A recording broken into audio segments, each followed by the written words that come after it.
நமஸ்காரம். நான் உமா விஜய் பேசுகிறேன். தென்னிந்திய திருத்தலங்களுக்காக வேண்டி போய் தரிசனம் பார்த்த கோவில்களை பதிவு பண்ணுறதுல இன்றைக்கி 721வது பகுதியாக சப்த மங்கை ஸ்தலங்கள் அப்படின்னு சொல்லிட்டு சப்தஸ்தன ஸ்தலம்ட்டு திருவையாறு சுற்றி வர இருக்குது. அந்த மாதிரி சப்த மங்கை ஸ்தலம்னு இந்த ஸ்தலத்தை பற்றி நான் போடுறதுக்கு இன்னும் ஒரு காரணம் இதுக்கு முந்தின பதிவில் ஸ்ரீ பீடாஹாரிணி எல்லை பிடாரி அம்மன் கோவில் கும்பகோணத்தில் அதில் சப்த மாதர்கள் இருக்கிறத பார்த்தோம். அந்த சப்த மாதர்களை பற்றி படிக்கும்போது சப்த மாதர்கள் வணங்கின கோவில்கள் இந்த கும்பகோணம் தஞ்சாவூர் பாதையிலேயே இருக்குது அப்படின்னு தெரிஞ்சபோது அந்த 7 கோவில்களையும் நவராத்திரி காலத்தில் பார்க்குறது ரொம்ப விசேஷம் அப்படின்னு தெரிஞ்சினேன்.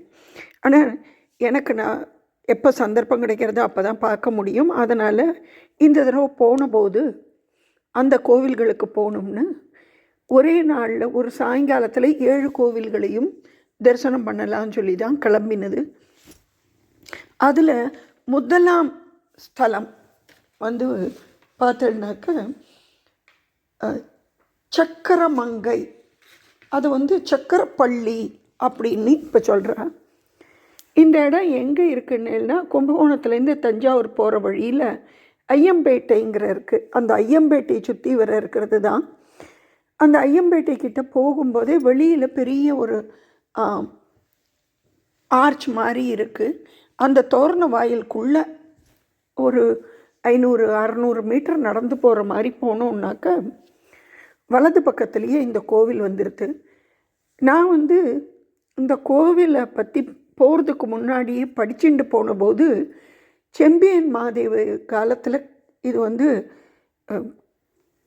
கற்கோவிலாக கட்டப்பட்டது, அதுக்கும் பழமையான கோவில் இது அப்படின்னு தெரிஞ்சபோது நான் நினச்சிட்டேன் பெரிய கோவிலாக பெரிய கோபுரத்தோடு இருக்கும் அப்படின்னு நினச்சிட்டு போனால் வாசலில் கோபுரமே இல்லை, வெறும் வாசல் வழி ஒன்று இருக்குது. அதுலேயும் நுழைவாசலில் பார்த்தீங்கன்னா நடுவில் ஈசன் பார்வதியோட இருக்கா. அப்புறமா 2 பொம்நாட்டிகள் சாமரம் வீசுகிற மாதிரி இருக்குது. அதுக்கு 2 பக்கத்துலேயும் பிள்ளையாரும் முருகரும் இருக்கிற மாதிரி ஒரு சின்ன நுழைவாயிலோடு தான் இருக்குது. ஆனால் உள்ளே போனால் தான் அந்த கோவில் ஒரு காலத்தில் இது இன்னும் எவ்வளவு பிரம்மாண்டமாக இருந்திருக்க வேண்டிய கோவிலுங்கிறது அந்த கோவில் இப்போ இருக்கக்கூடிய அமைப்பை பார்த்தாலே நமக்கு தெரிகிறது. ஆனால் இப்போ அந்த அளவுக்கு இல்லைங்கிறது தான் ஒரு தகவல். உள்ள நுழைஞ்ச உடனே ஜதஸ்தம்பம் பார்க்க முடிகிறது. இந்த ஜதஸ்தம்பத்தை பற்றி இந்த கோவிலில் வேலை செய்கிற அந்த சிவாச்சாரியார் அன்னிக்கு தொழிலில் இருந்தவர்கிட்ட வேலையில் இருந்தவர்கிட்ட கேட்டபோது ஜதஸ்தம்பங்கிறது இப்போ சமீபத்தில் தான் வைக்கப்பட்டது, கடந்த ஒரு 30-35 வருஷத்துக்குள்ளே தான் வைக்கப்பட்டிருக்கு அப்படிங்கிற மாதிரி சொன்னார். அதுக்கப்புறம் பலிபீடம், நந்தி மண்டபம் இருக்குது. நந்தி மண்டபத்தை தாண்டின உடனேயே நமக்கு அம்பாள் சன்னதி வந்துடுறது. அந்த அம்பாள் சன்னதி வாசலில் தான் அவர் உட்கார்ந்துட்டு ஃபோனில் எதையோ பார்த்துட்டு இருந்தார். அப்போ அவர் சொல்லி தான் தெரியும், அந்த அம்பாள் சன்னதியும் தாண்டி நேராக போனோம்னா அங்கே தான் ஈசன் சன்னதி இருக்குது, போய் சிவனை தரிசனம் பண்ணிட்டு வந்துருங்கோ அப்படின்னார். அந்த நேரத்துக்கு வேறு ஒரு கணவன் மனைவியும் அங்கே ஒரு தம்பதியர் வந்தபடியாக அவளுக்கு கோவிலை பற்றி தெரிஞ்சிருக்கு. அவள் போனபடியாக அவளையே தொடர்ந்து நானும் போனேன். போய் இங்கே பார்த்தா கருவறையை விட கொஞ்சம் கீழே இருக்கிற மாதிரி ஈசன் இருக்கிறத பார்க்க முடிஞ்சது. ஈசனோட கருவறைக்கு வெளிப்பக்கத்தில் துவாரகபாலர்கள் இருக்கா. அந்த சன்னதியிலேயே பார்த்தோன்னா அந்த கருவறைக்கு வெளியில் இருக்கக்கூடிய மகாமண்டபம் அந்த இடத்துல பார்த்தோன்னாக்க 4 தெற்க பார்த்துட்டும் மேற்க பார்த்த மாதிரி பைரவர், சூரியன், அதுக்கப்புறமா இன்னும் ஒரு லிங்கம் ஒன்று இருந்தது,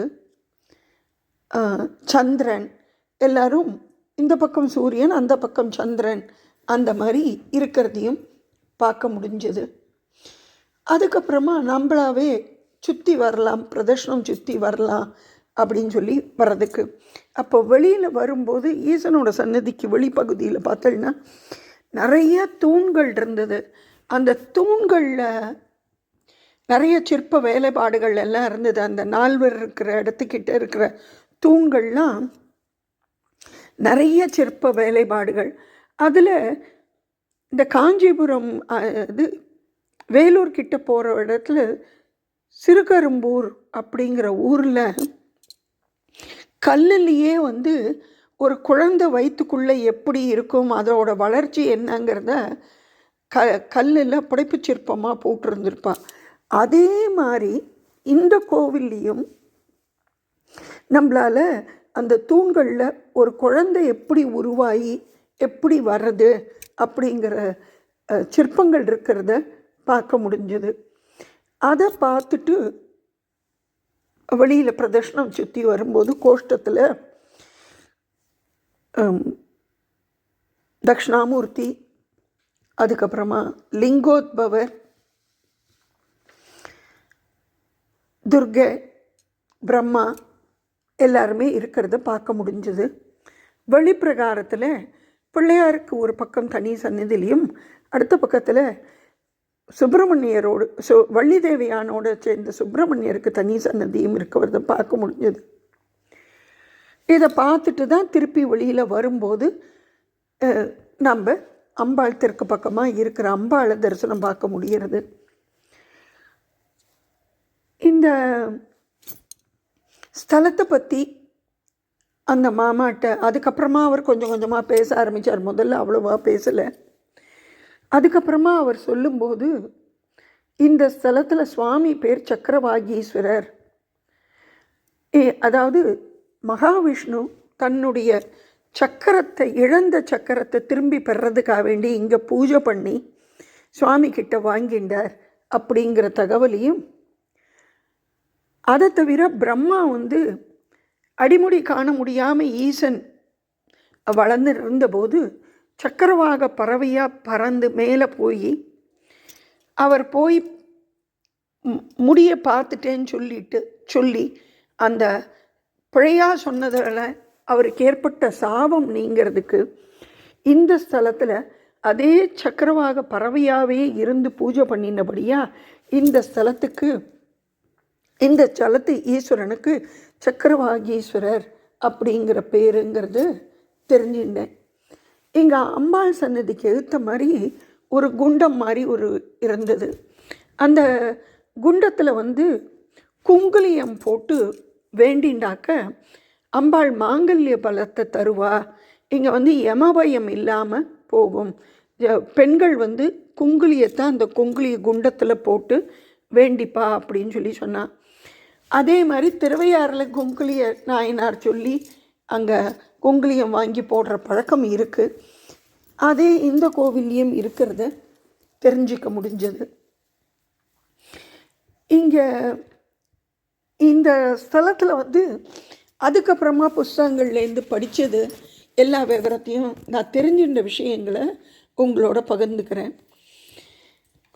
பார்வதி தேவியும் சாமுண்டி காளி போருக்கு போகிறா.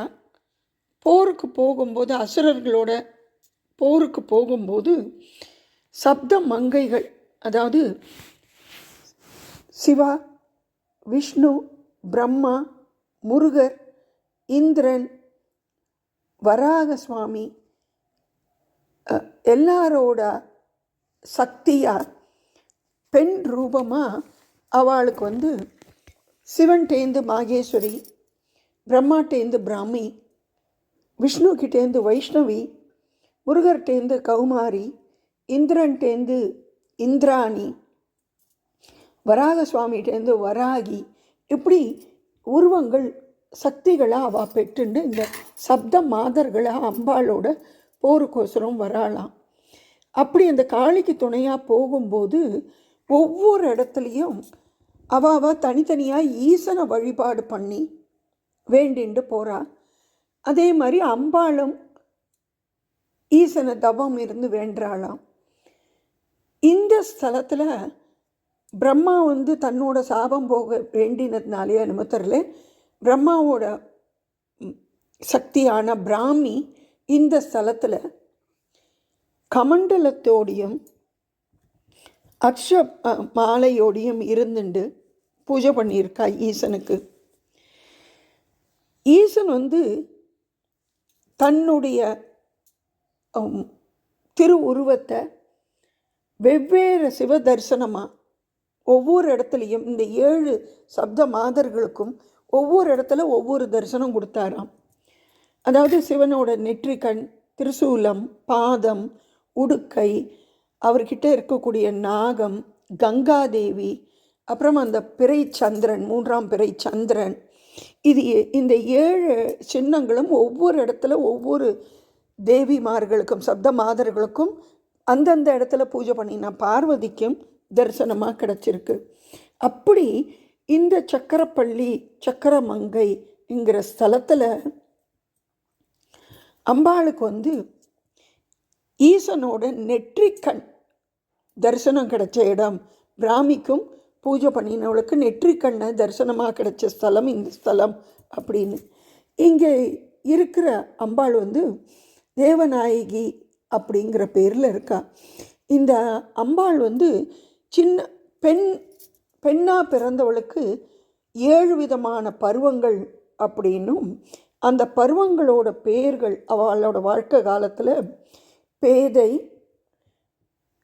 பெதுமை, மங்கை, மடந்தை, அறிவை, தெரிவை, பேரிளம் அப்படின்னு 7 பருவங்கள்.